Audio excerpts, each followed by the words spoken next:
Diletos amigos, saudações a todos. Voltamos com a segunda parte do nosso episódio com a entrevista com o professor Dr. Eberval Gadelha. Professor, novamente, muito grato por sua presença aqui. Obrigado, Anderson. Obrigado pelo convite, a oportunidade de colaborar com vocês e de propiciar esse momento agradável da nossa conversa. Eu que agradeço, professor. E agora eu gostaria de falar um pouco sobre a prática neurocirúrgica. A sociedade hoje em dia, eu vejo que ela está muito empenhada, as sociedades médicas, né? Em termos, a gente ouve falar, por exemplo, de convênios, de melhoras salariais, mas não vejo um empenho tanto assim com relação ao SUS. Não acho que, por exemplo, as classes médicas, né, os médicos como um todo, não só os neurocirurgiões, não deveria ter o SUS um pouco mais como objetivo? Bom, eu acho essa sua colocação muito importante, né? O SUS, para a gente entender bem, ele é o maior sistema de saúde pública do mundo.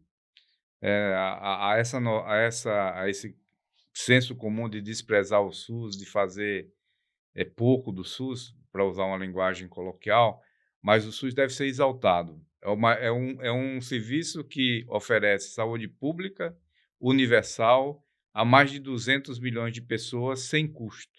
Então, isso não existe em país nenhum do mundo. O SUS é único. Os países europeus têm uma medicina acessível, porém, atendem uma porção pequena, uma porção muito menor da sociedade. Então, a primeira coisa a dizer que o SUS é que o SUS deve ser exaltado. É uma invenção brasileira, é uma iniciativa brasileira, ampliada, originada da Constituição de 88, está sendo dia a dia aí pisada e pisoteada, mas nós temos que exaltar o SUS e a Constituição de 1988 por ter regulado e inventado o SUS. Dentro dessa perspectiva de valorizar o SUS, nós temos que cobrar da gestão, né, do SUS, do Ministério da Saúde, do governo federal, dos governos estaduais, das prefeituras, uma melhor destinação de verba ao SUS, uma distribuição de verba mais racional, um melhor entendimento de onde os recursos devem ser aplicados. E, dentro dessa perspectiva, o que essas pessoas têm que fazer é valorizar o profissional. Então, acho que o profissional vai valorizar o SUS mais ainda se ele for valorizado em contrapartida, né? E valorizar bem significa dar boas condições de trabalho e remunerar bem para que ele possa sustentar a sua família, fazer seu trabalho de forma digna e ter recursos para se educar e continuar se atualizando, né? O pensamento é justamente isso. Eu acho que a pessoa, né, que é dona de um plano de saúde, por exemplo, ela não vai querer pagar um valor muito diferente do que se paga no SUS para o médico fazer o mesmo atendimento, né? E que eu vejo, às vezes, as sociedades brigando para que o plano de saúde arque, talvez, não tem um dado correto aqui, mas estimo que seja por volta de 20% são as pessoas que têm um plano de saúde. Não sei se só tem esse dado. Aproximadamente 80%, 90% da população brasileira depende do SUS. Depende do SUS. Então, assim, como se esse pessoal arque com o resto, né?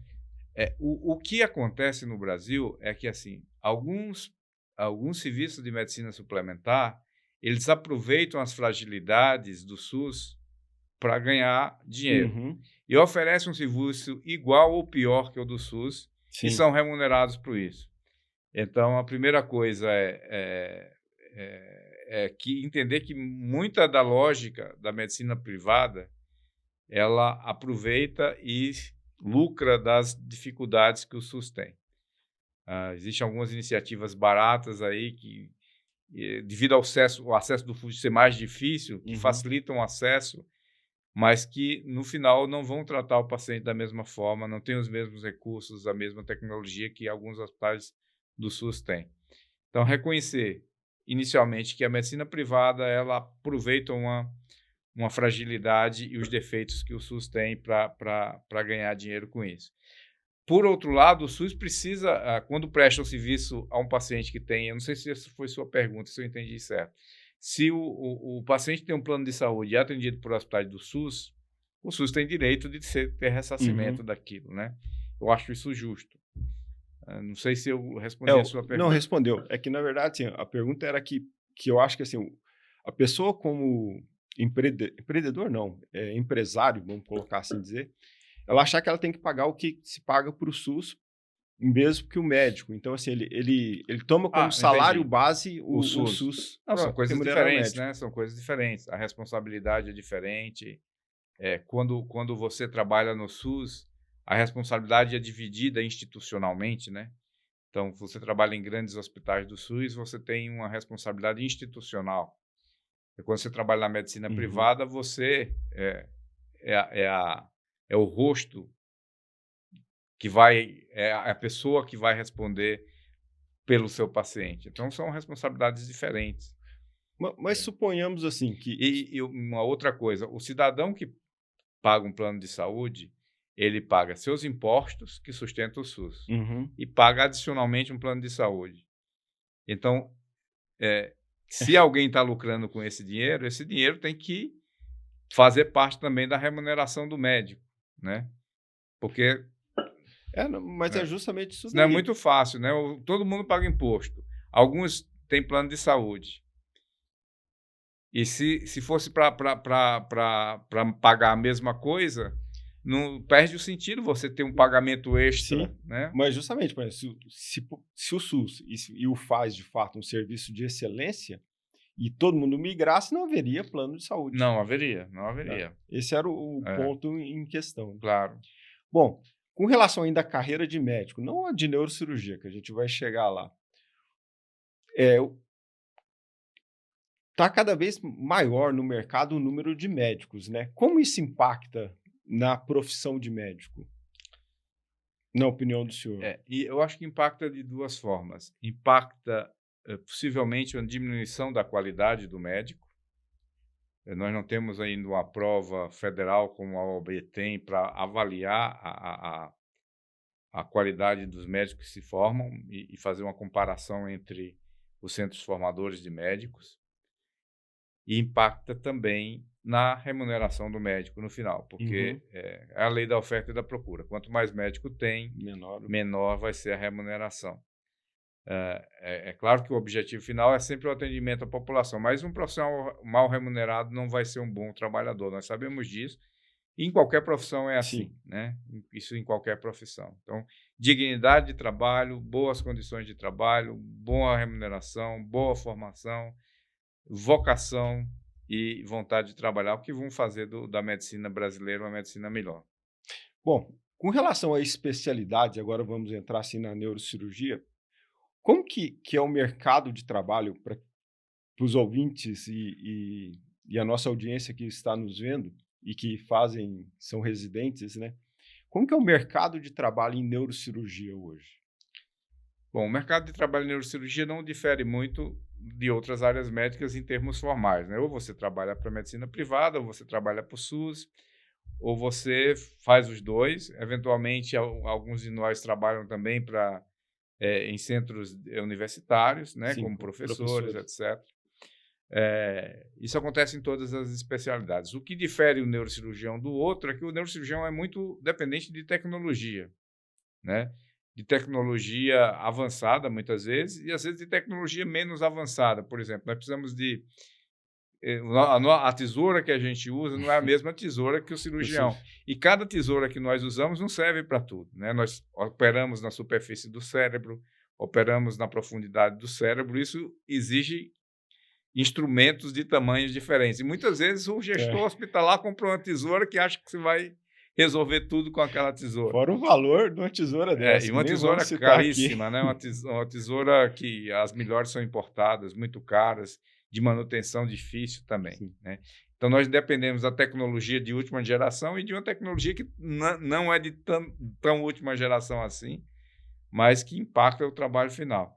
Então, em termos gerais, o que diferencia o neurocirurgião das outras especialidades, além do tempo de formação, da dificuldade de formação e do tempo necessário para formar um bom neurocirurgião, é a dependência da especialidade e da tecnologia. Bom, uma outra pergunta com relação à carreira médica, né? Porque, por exemplo, o governo eu acho que tenta distribuir de forma uniforme os médicos pela extensão territorial, imagino eu. E assim, eu acho que sempre que tem um epicentro, morreu uma criança X devido a um problema Y. Eu acho que o governo tenta abafar isso criando sei lá, ou um posto de trabalho ali. Vamos trazer então um cirurgião para trabalhar aqui. Mas eu não sei se isso resolve realmente a situação. É, Não, não sei se eu fui claro no sentido assim de. o que o governo quer, independente da ideologia. Tanto faz um governo de direita, de extrema-direita, de esquerda, de extrema-esquerda. Não tem diferença. O governo quer que alguém atenda a população.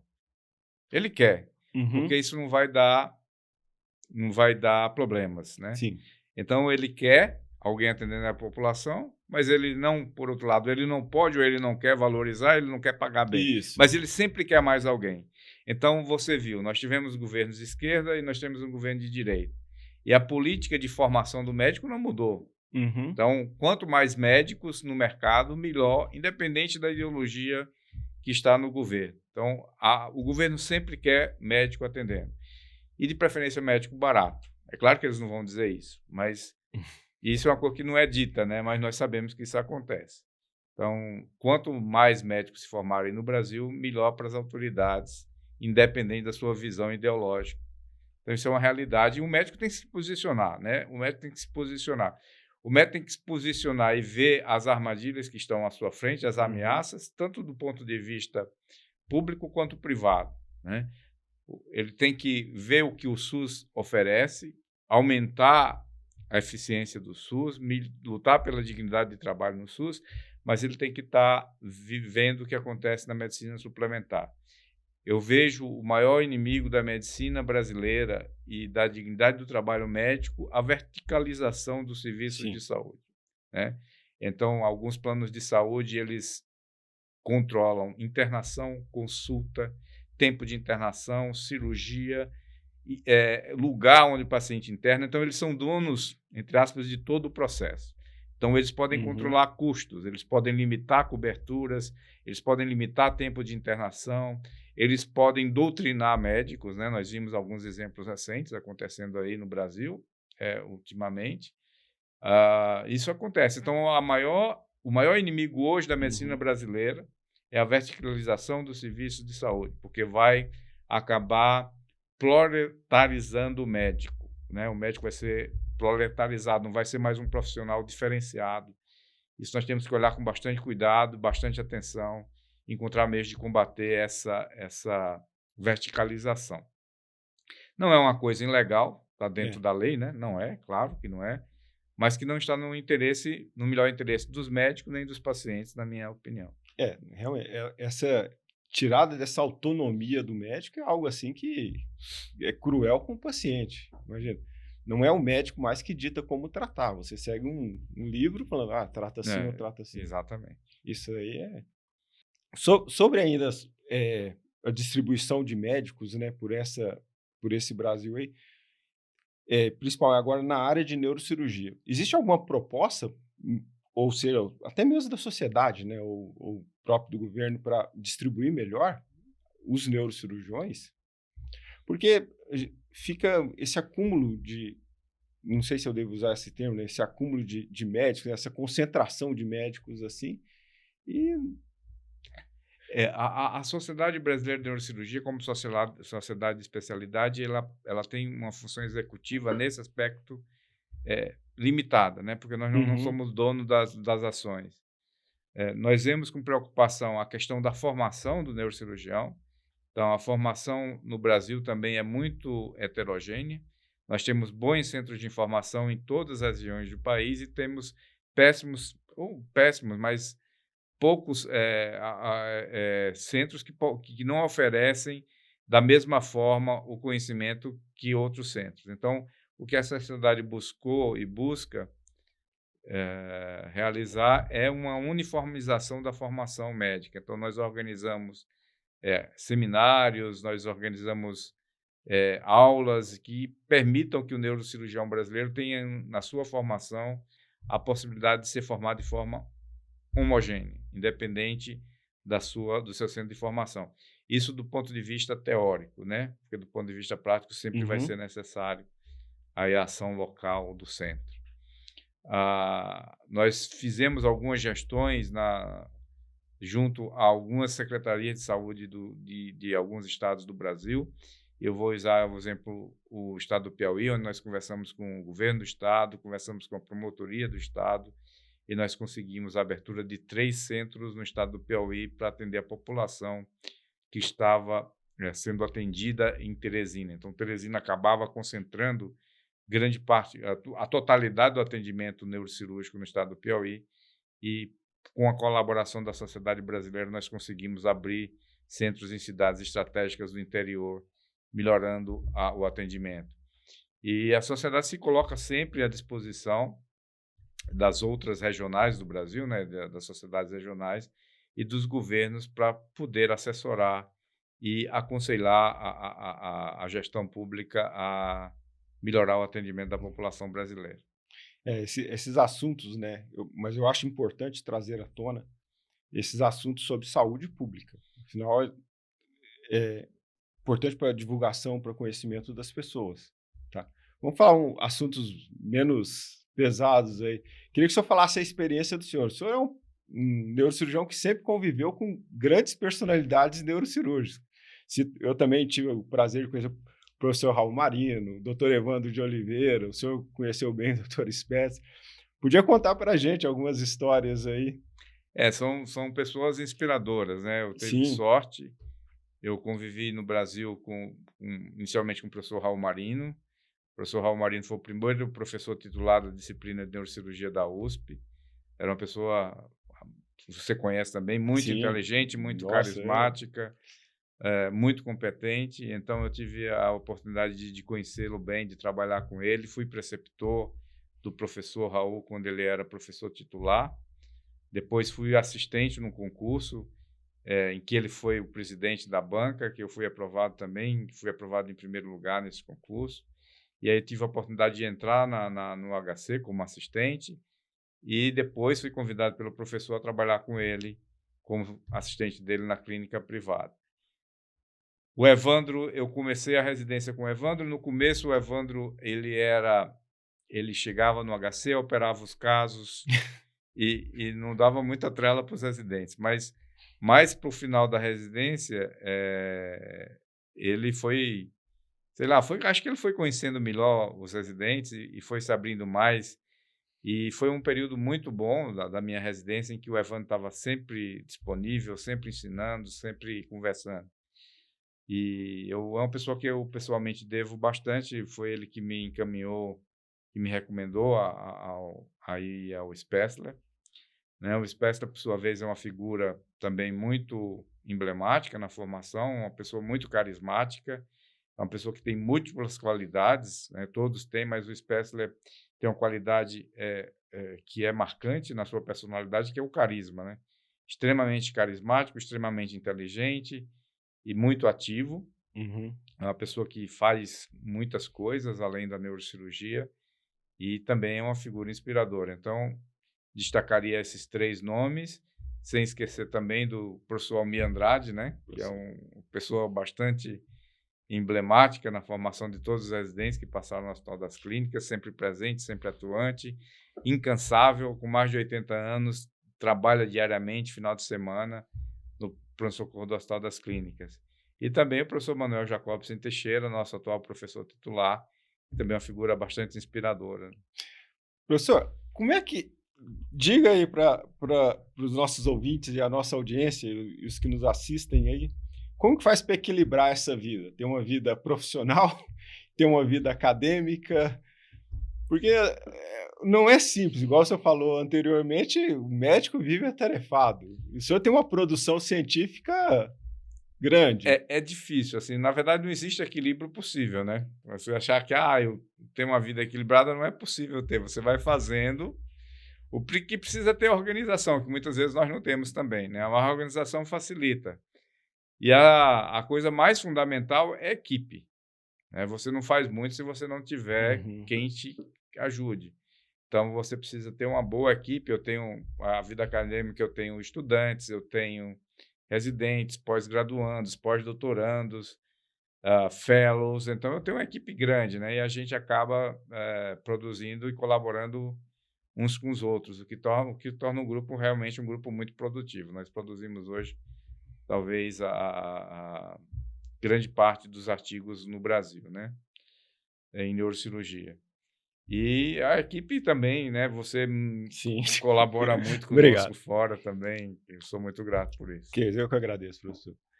Bom, e em termos de inovação neurocirúrgica, o que o senhor acha que em termos, está para vir de inovação neurocirúrgica? Alguma mudança de algum paradigma?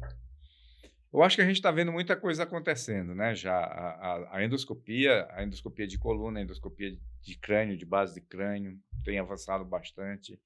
Isso vai se tornar quase que um tratamento paradigmático no futuro. Nós temos cada vez mais a miniaturização das técnicas cirúrgicas, né? Com craniotomias menos invasivas. No começo, a neurocirurgia, particularmente nos finais da década de 80 e no início dos anos 90, com o boom da cirurgia de base de crânio, se faziam cirurgias desconstrutivas, né? É, Extremamente extensas. Em alguns locais se fazia o acesso um dia e depois no outro dia operava no operava a outro. patologia. Então, eu acho que isso ficou para trás, né? Hoje nós temos conhecimento e tecnologia para fazer as coisas de forma diferente, de forma menos invasiva, menos traumática ao paciente. Por outro lado, nós temos métodos adjuvantes, né? Nós não precisamos ser tão radicais no tratamento de algumas lesões como nós éramos no passado, de modo que nós podemos oferecer menos morbidade no tratamento e sempre lançar mão de um método adjuvante para complementar o tratamento. Eu acho que a cirurgia, a medicina se caminha nessa direção, né? E mais lá para o futuro, as áreas cirúrgicas não vão existir, né? Nossa. Mas lá na frente, talvez, Só acho que nós somos os últimos. nós vamos ser os barbeiros, né, de antigamente. Teve um filme, né? Para não datar o episódio, mas Top Gun estava passando e o cara fala: "Ah, você é um piloto em extinção devido aos drones, né?"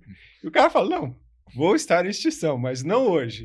Espero que com a presença do professor aqui e com os que ensinam, não É, seremos em extinção hoje ainda." perguntaram para o Spence, né, num evento que a gente teve há 1 mês, 2 meses atrás, sobre o que ele achava da cirurgia robótica. Ele falou: olha, a cirurgia robótica vem para ficar, mas isso não é problema meu, é problema de vocês. Eu já estou me aposentando, então isso é problema de vocês. É mais ou menos assim, ele já fez, ele curtiu o tempo dele, ele deu as contribuições dele, e o futuro sempre vai vir para mudar alguma coisa, né? Senão nós vamos ficar Sim, repetindo sempre a inclusive os mesma erros, coisa. né? Bom, professor, muito obrigado pela presença do senhor. E eu gostaria de pedir duas coisas. Pois é. Gostaria que o senhor mandasse uma mensagem especial para os meus residentes de Jundiaí, que são muito queridos, e uma outra mensagem, ou pode ser a mesma também, para quem nos ouve, quem nos vê aqui principalmente para os médicos novos, ou residentes mais novos, ou jovens neurocirurgiões, que eu acho que uma das funções do nosso podcast aqui é justamente incentivar, né? E a palavra do senhor eu acho que tem uma importância para essas pessoas. A, Para mes mim a também. mesma mensagem ou duas? Uma em especial, não pode ser a mesma, mas que eles se citam ouvindo aí o pessoal de Um Jundiaí. abraço ao pessoal de Jundiaí aí, eu conheço bastante as pessoas aí, conheço o Anderson, o Denis, Doutor Alan. o Alan, né? Então são grandes amigos meus e vocês têm sorte de ter essas pessoas com vocês aí. E eu acho que fazem do serviço de Jundiaí um grande serviço de neurocirurgia. O meu recado para o neurocirurgião, pro jovem, né, para o residente, para o estudante de medicina, é que para ser neurocirurgião, primeiro é preciso vocação. É preciso ter o sentido da coisa. Por que eu vou ser neurocirurgião? Né? Então, a pessoa tem que achar o seu significado. Por que eu quero ser neurocirurgião? Então, responda essa pergunta. O neurocirurgião, como eu falei, é um artista solitário. Nós podemos ser Michelangelo na habilidade artesanal, mas ninguém vai ver isso, como eu falei. Nós não vamos ter a nossa Pietà exposta, né? Nós vamos ter as nossas obras de arte aí andando na rua e quando formos bem-sucedidos em nosso tratamento. Então, é um trabalho árduo, solitário, desafiador, e é para pessoas que querem esse tipo de desafio. Então, achem o seu propósito antes de assumir a neurocirurgia. Muitas vezes, eu coloco assim, a neurocirurgia pode ser encarada como um esporte radical, né? Então, um alpinista que vai escalar uma montanha que nunca foi escalada, ele faz aquilo por uma questão pessoal, pelo desafio de subir. Então, nós temos que encarar a neurocirurgia também como uma espécie de esporte radical se nós quisermos manter a nossa paixão pela especialidade. Então, esse tumor eu vou tirar, esse aneurisma eu vou clipar. Mas lembrando que nosso inimigo, ele não é o aneurisma, ele não é o tumor, no sentido de que nós temos o paciente entre nós. Não é uma batalha entre o neurocirurgião e o tumor. É uma batalha entre o neurocirurgião e o melhor resultado para aquele paciente, né? Então, basicamente, encontre seu propósito e encare a neurocirurgia como uma paixão, como um desafio, levando em consideração um resultado bom para o seu paciente. Professor, muito grato pela presença e pela entrevista do senhor. Eu agradeço, muito obrigado, parabéns pela iniciativa do podcast, Anderson. Muito obrigado. E voltamos semana que vem com mais um episódio do Semcast. Obrigado à nossa audiência.